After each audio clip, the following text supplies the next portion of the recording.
तुम ठीक हो ना कल्याणी? ये क्या है? ये चोट लगी, तुमने बताया भी नहीं? बक्सी जी, ये कुछ भी नहीं है। कैसे कुछ नहीं है? खिड़की से कूदते वक्त लग गया होगा।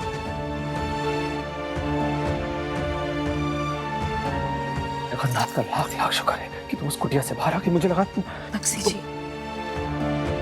ये तो सिर्फ अंगड़ाई है, और भी लड़ाई बाकी है। और ऐसे कैसे लड़ाई के बीच में ही आपको अकेला छोड़ दूं? एक बार हम जीत जाए, फिर उसके बाद मैं अगर साथ मरना नहीं है, साथ जीना है कल्याणी।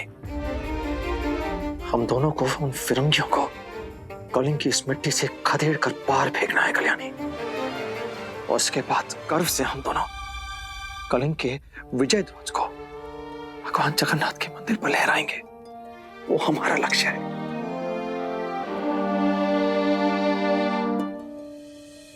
बॉक्सी, आओ। आप और कल्याणी जी ठीक तो है ना? हम बिल्कुल ठीक है। मुझे पता चला कि वॉरेन ने आप दोनों के ऊपर अपने सैनिकों के साथ हमला किया। अब और यहाँ कुछ भी हो सकता है। वॉरेन ने और फौज मंगवाई है इस विद्रोह को दबाने के लिए। और क्या बाबू, क्या बात है? खोल के बताओ। वॉरेन ने महल पे कब्जा कर लिया। ले पर कब्जा? और महाराज को बंदी बना लिया है।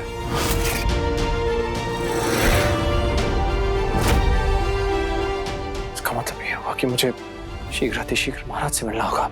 तो उन्हें बताना होगा कि वॉरेन और उसके लोग महाराज को मजबूर करेंगे इस विद्रोह को रुकवाने के लिए। मुझे महाराज को बताना होगा कि वॉरेन ये सब बौखलाहट में कर रहा है। वो समझ चुका है इस विद्रोह के आगाज को। उसने देख लिया है कि अब हम रुकने नहीं वाले हैं। हमें शीघ्र इस विद्रोह को उसके अंजाम तक पहुंचाना ही है भाऊ। अब हम रुक नहीं सकते। बॉक्सी जी, लेकिन आप महाराज से मिलेंगे कैसे? वो तो वॉरेन के कैद में है ना।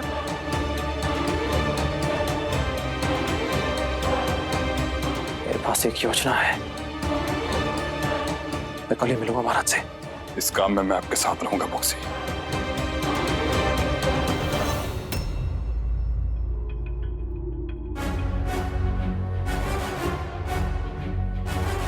रुको,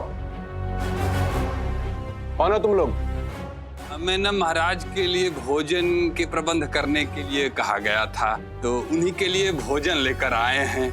और आप लोगों के लिए भी लाए हैं गर्मा गर्म भोजन। तो ये चेहरा क्यों छुपा कर रखा है? उतारो इसे।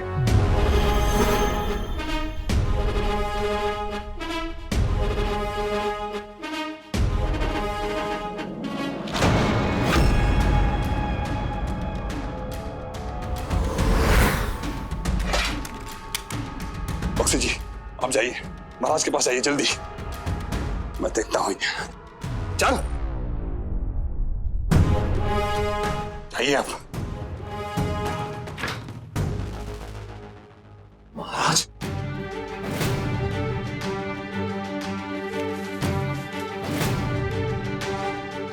महाराज,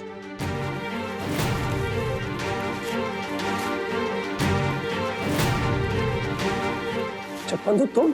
आपसे मिलने की इच्छा इसलिए पूरी आ गया। कभी सोचा ही था कि ऐसे मुलाकात होगी। लेकिन तुम यहाँ तक आए कैसे? बस महाराज, किसी तरह छुपते छुपाते आ गए। इससे पहले कोई आ जाए, मैं आपसे इतना कहना चाहता हूँ कि हमने ईस्ट इंडिया कंपनी की जो पूरी का जो कार्यालय था उसे पूरी तरह ध्वस्त कर दिया है। कंपनी जो है पूरी तरह हिल चुकी है। उन्होंने कभी सोचा था कि हम इतना बड़ा वार करेंगे उन पर? ये विद्रोह की आग बुझेगी नहीं महाराज। सब उस वॉरेन की बातों मत आएगा। उसे किसी बात का दबाव मत लीजिएगा महाराज। कुछ समय की बात है, जीत हमारी ही होगी। अब चिंता मत कीजिए, मैं किसी भी दबाव में नहीं आऊंगा। उनका एक कार्यालय जला देने के बदले अगर वो मुझे मेरे ही महल में नजरबंद कर सकते हैं, तो इस विद्रोह को रोकने के लिए वो किसी भी हद तक जा सकते हैं। मैं समझता हूँ महाराज, लेकिन अभी विद्रोह ये अब रुकेगा नहीं। जीत का परचम हम लहरा के ही दम लेंगे। आपका ये आत्मविश्वास और दृढ़ निश्चय आपका सबसे शक्तिशाली अस्त्र है, मैं जानता हूँ। लेकिन जब समय विद्रोह का हो, तब हर कदम हमें सोच समझकर और फूंक फूंक कर रखना पड़ेगा, वरना हमारी लड़ाई की आग में हम हमारे ही लोगों को और सैनिकों को खो बैठेंगे। इसलिए मुझे लगता है जब तक हर योजना, हर वार की पूरी व्यवस्था ना हो जाए, एक सही रणनीति ना तय हो जाए, तब तक आपका रौड़ंग लौटना ही सूचित होगा। बॉक्सी जी, प्रणाम महाराज। जल्दी कीजिए, सैनिक किसी भी समय आते होंगे। महाराज, मैं आपकी बातों का ध्यान रखूंगा, आप भी अपना ध्यान रखिएगा। जय जगन्नाथ। जय जगन्नाथ।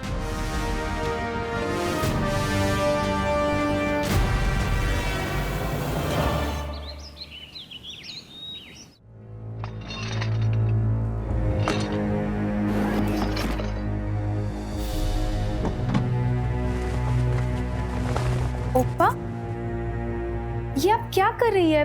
मैं कर देती ना सफाई। कोई बात नहीं, आदत है मुझे, और अब तो हो भी गया।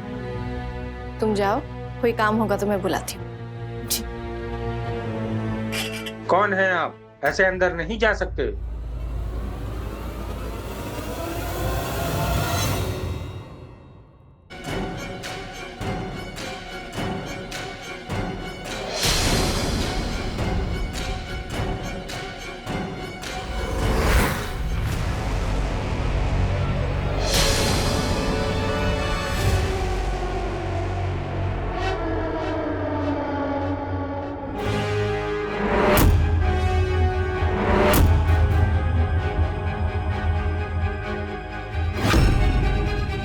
नमस्ते, मैं वॉरेन, सर फ्लेचर का खास ऑफिसर, और मैं ये जानने आया हूं कि तुम लोग कोई गलतफहमी में तो नहीं हो ना कि ईस्ट इंडिया कंपनी के खिलाफ कोई खेल खेलोगे और जीत जाओगे?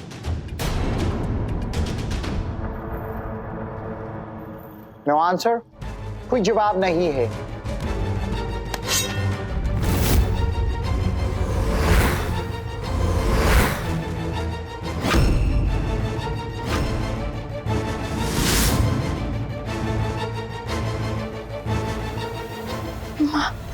क्यों आए हो यहाँ? क्या चाहते हो? मैंने सुना है कि यहाँ पर ईस्ट इंडिया कंपनी के खिलाफ कोई साजिश रची जा रही है, योजना बनाई जा रही है, हथियार पहुंचाए जा रहे हैं। क्या ये सच है? आपको जरूर कोई गलतफहमी हुई है। यहाँ कोई हथियार छुपाए नहीं गए हैं।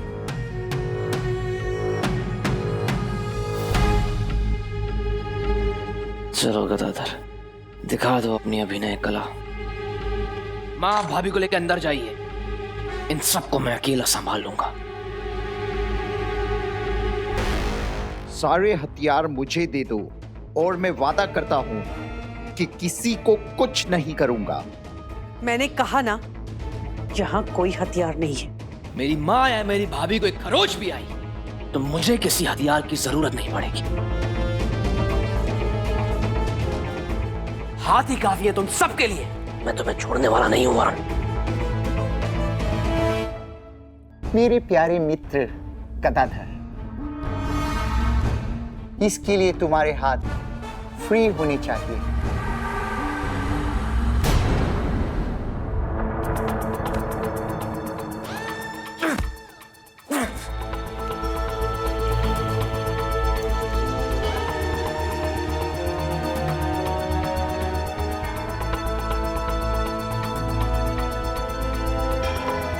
अगर नहीं पता है तो ढूंढो। अगर आज शाम तक हथियार मुझे नहीं मिले तो तैयार रहना अपने प्रिय गदाधर की मौत पर आंसू बहाने के लिए।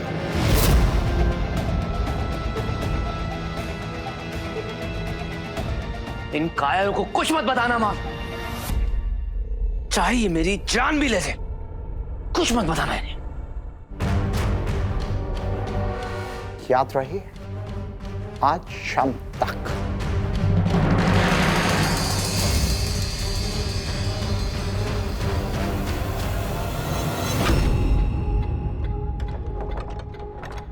राधा, ये लोग किन शस्त्रों की बात कर रहे हैं? यहाँ पे तो कुछ भी नहीं है। क्या हुआ राधा? राधा, राधा कहाँ जा रही हो? क्या है ये?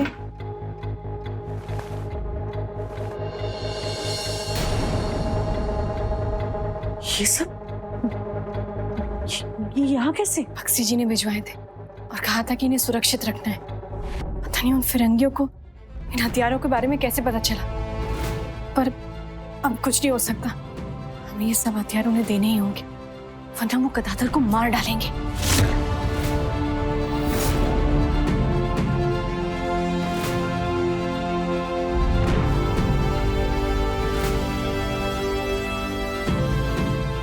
ये हथियार हम वापस नहीं करेंगे राधा। ये विद्रोह एक माँ की ममता से कहीं बड़ा है, और इस विद्रोह के लिए अगर कुछ कुर्बान भी करना पड़े तो मंजूर है मुझे।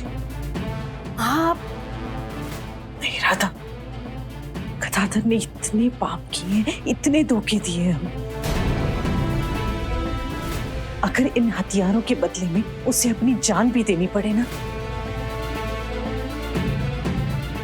तो शायद उसका अगला जन्म सुधर जाएगा।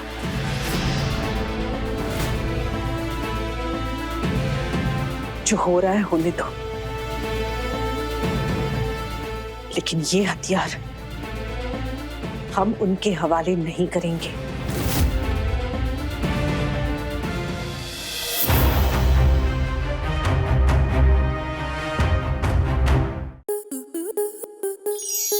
स्टार प्लस के ऐसे ही और बेहतरीन लम्हे देखने के लिए सब्सक्राइब करें हमारे YouTube चैनल को।